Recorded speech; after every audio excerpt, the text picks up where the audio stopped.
It's not just cramps. It feels like you are fighting for your life. Didn't understood?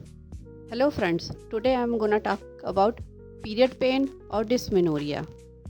Period pain or dysmenorrhea can be a way more than little discomfort. For some people, the cramps might be so strong that they can't even focus, walk properly, or even get out of bed. And no, they are not being dramatic.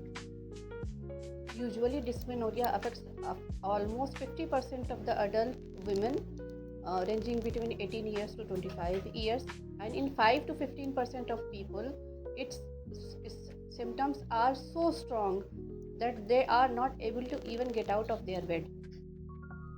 According to its pathology, it can be of two types: primary dysmenorrhea or secondary.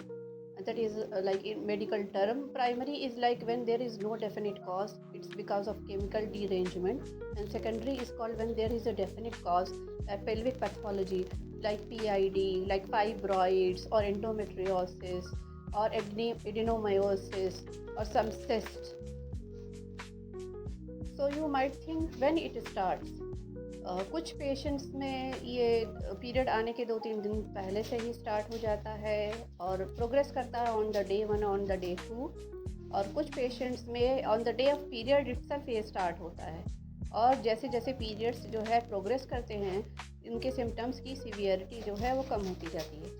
सिर्फ pen ही नहीं होता, बहुत बार इसके साथ other symptoms भी associated होते हैं, जैसे कि आपको चक्कर आता है, इसके अलावा आपको जो है वोमिटिंग या नौशिया फील होता है, और आप कभी कभी बेहोश भी हो जाते हैं। इसके अलावा आपको कभी कभी डायरिया हो जाता है। तो ये सारे सिम्टम्स इसके साथ एसोसिएटेड होते हैं। So if you feel that your symptoms are way too much and your daily life is going to affect, आप अपने स्कूल नहीं जा पा रहे हैं, या आप अपना डेली वर्क नहीं कर पा रहे हैं, या आप अपना जो काम कर रहे हैं अपने काम पे या ऑफिस या जॉब नहीं जा पा रहे हैं, तो आपको अपने गायनेकोलॉजिस्ट से कंसल्ट करना चाहिए और इसकी पैथोलॉजी को असेस करने की कोशिश करनी चाहिए।